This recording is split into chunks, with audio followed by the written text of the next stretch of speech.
Now, the most basic thing that I've learned, I think, in these 40 years is that Islam is a faith. It's a way of living before God, of responding to the daily commands of the Creator. We will never understand Muslims and what is happening in the Muslim world unless we realize that for Muslims, God stands at the center. God is the driving force of all that occurs. Whatever constructs we come up with about Islam as a civilization, as a sociological phenomenon, a cultural tradition, an historical movement, or a geopolitical force, they will all miss the mark and not address Muslims' identity and self-understanding if we forget their commitment to God as the center of human life and as the formative core of human community.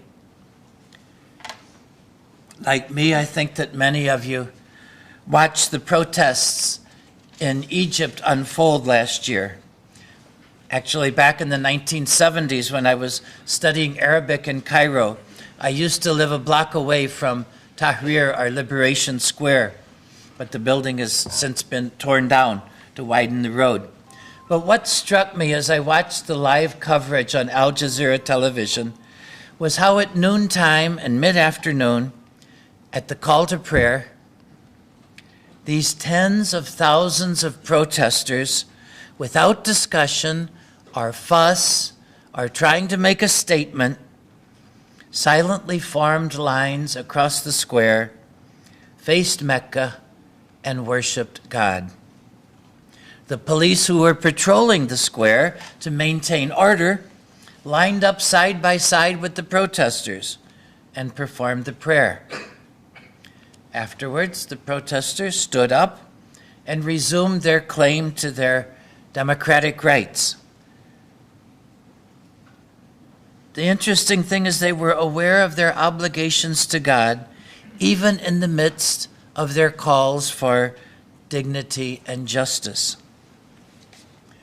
Now, in saying this, what I've said so far is very positive, but I can't pretend that there are not serious problems and real challenges to our living together. The worldwide Muslim community has, like its Christian counterpart, and in fact all human communities, its hypocrites, its cultural adherents, and its miscreants. It has its share of those who are motivated by anger and resentment. It has those who believe that they, and only they, possess truth, and that others are in error. But what religious community, including our own, does not possess such people? Moreover, I'm aware that many of the grievances that Muslims feel towards Christians, towards Western nations, toward our own nation, are justified. Resentment doesn't arise out of nothing. It comes from people feeling that they have been wronged, that others have imposed their will on them and treated their most sacred beliefs with disrespect. So if we as Christians feel that Muslims are the problem and don't realize that equally we are the problem, then I think real harmony and understanding will never be achieved. I've also learned down through the years that not everyone wants interfaith harmony. Some Muslims, like some Christians, are violent, and some of them offer religious justification for violence. We should be careful not to exaggerate, though. In real life, those who support and follow the path of violence are extremely few. Still, I have Christian friends who were proponents of dialogue who were killed. I have good friends who were killed. But I also acknowledge the heroism of a 26-year-old Muslim stock clerk, the father of two, who died removing a bomb from a Christian church in Indonesia, where tens of thousands of Muslims in his Islamic youth organization had committed themselves to protecting Christian places of worship. This was in 1998. Somebody said a bomb threat, that there would be a bomb in one of the churches before Christmas. This was, of course, to frighten the Christians. And so the largest Islamic youth organization in the country, that of Nahdlatul Ulama, they said, we will protect the churches. We'll do two things. Before services on Christmas, for midnight mass in the Catholic churches, we'll sweep the churches and make sure there's no bombs. And secondly, we will form a human cordon around the churches, making sure nobody gets in who's not supposed to be.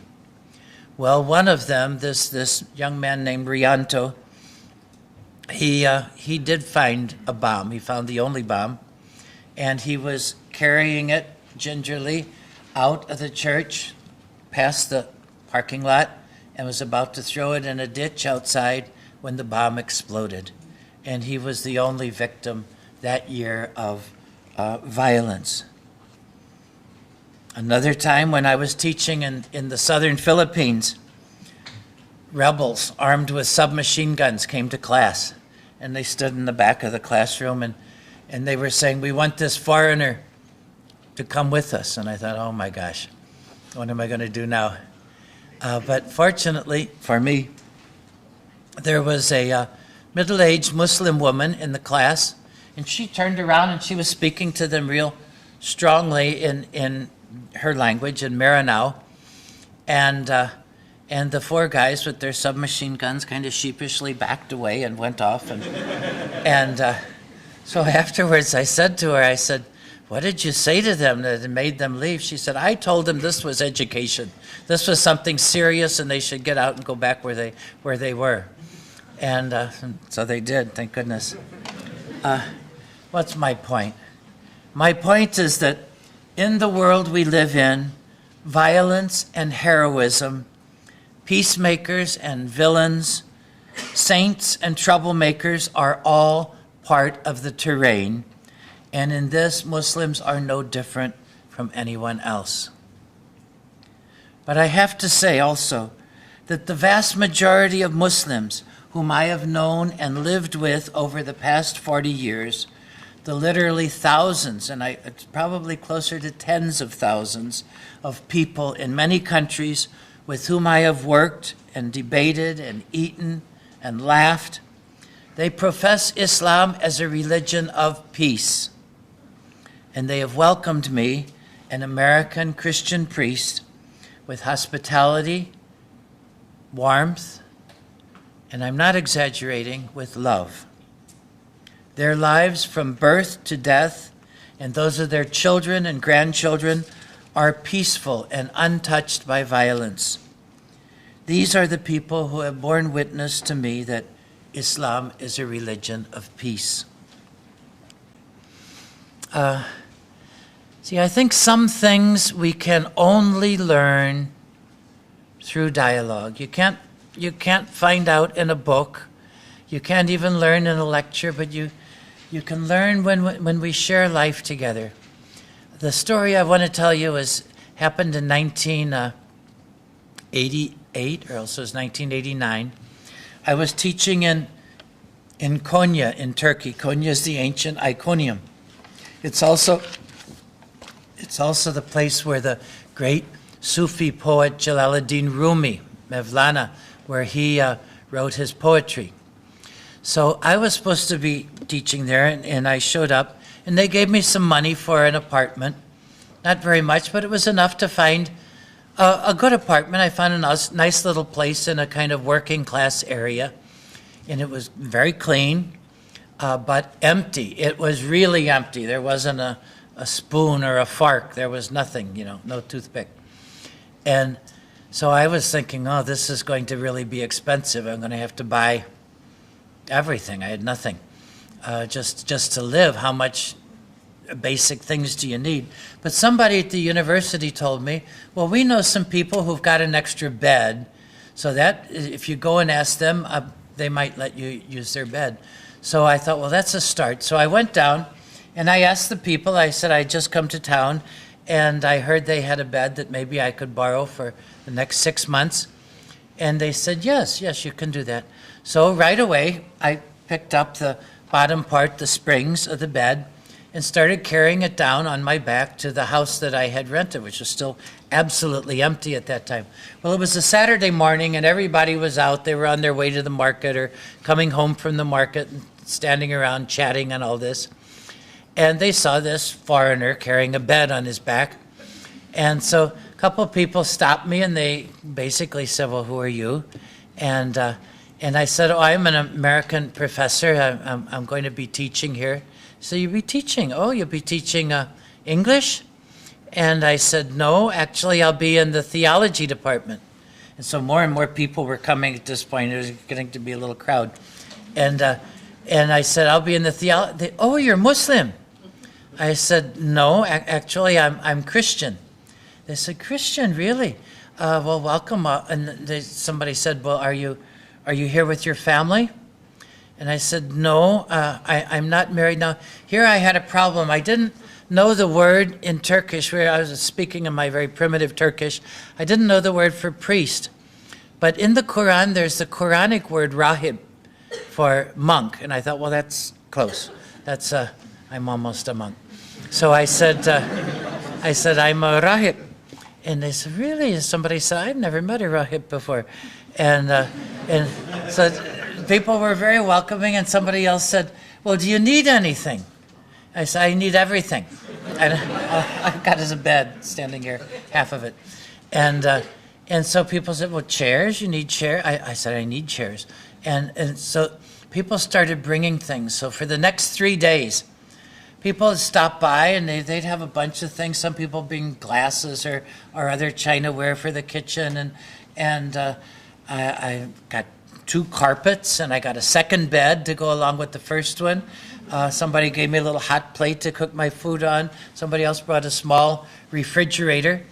And that second night, about 11 o'clock at night, there was a knock on the door, and the 2 men were standing there. And they said, we'd like to see your house. And I said, well, come in. And so they came in. They kind of ignored me. They went out in the kitchen and started opening the cabinets.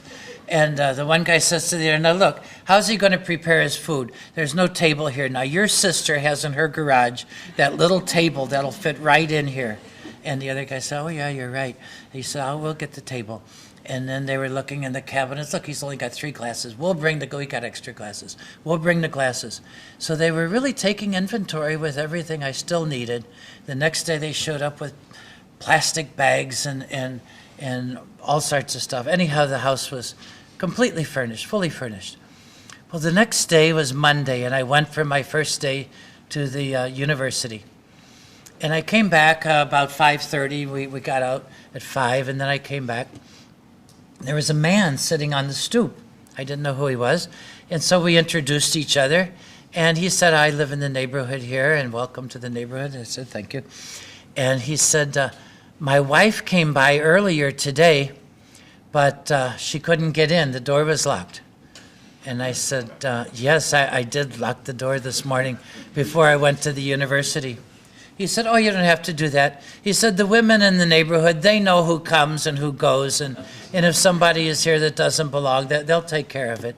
And so I thought, what is he trying to tell me? And I realized that by locking my door, I was telling them that I didn't trust them. So I never locked my door again for the next 6 months. And it was really nice. Sometimes I would come home in the evening, and on the counter there'd be sitting a covered dish, and inside it there'd be some rice and some eggplant and some lamb, and it'd be enough for 2 or 3 days. I'd eat it, and wash the dish and set it aside, and a couple more days it would disappear. And other days I'd come home in the afternoon, and I'd find all of my shirts had been washed and ironed, and they were hanging on hangers. Some other times it'd all be cleaned up and swept, and all the newspapers gathered up into a pile and that. Well, this went on for 6 months. for a whole semester. And so finally it was time for me to leave Konya. And so there was a man standing around. He came over to say goodbye, and we were talking. And I said, I've got a final request. And he said, what's that? And I said, well, for 6 months now, the women in the neighborhood have really been good to me. They've been bringing me food, and they've been washing my clothes. They've been cleaning the house. I've never seen them, but I would like to meet them just once if I could and thank them. And his answer really surprised me. I won't ever forget it. He says, you don't have to thank them. They didn't do this for you. They did this for God. And God, who sees what we do secretly, will give them their reward. And then he went on, he said, the Quran tells us that we should be hospitable to strangers in our midst. And it says especially we should be welcoming to rahibler, to monks. And he said, so these women, he says, they were just following their religion.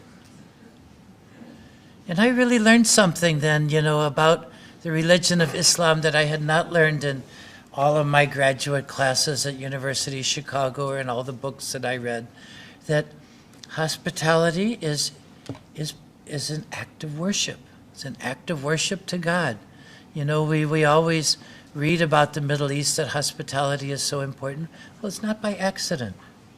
It's part of their religion. So what I encourage everybody to do, our time is about up, but we'll have time for questions and answers.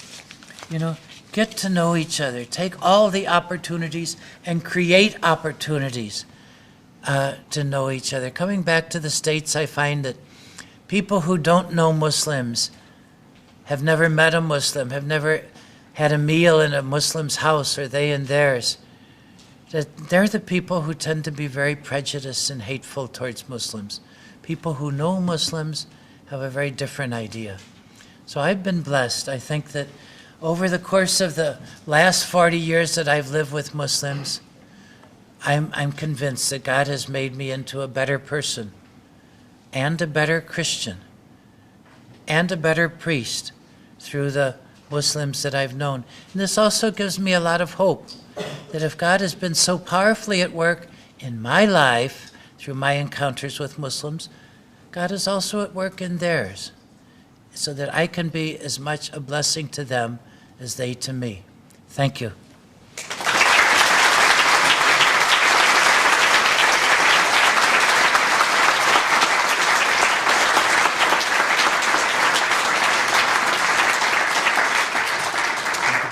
So we have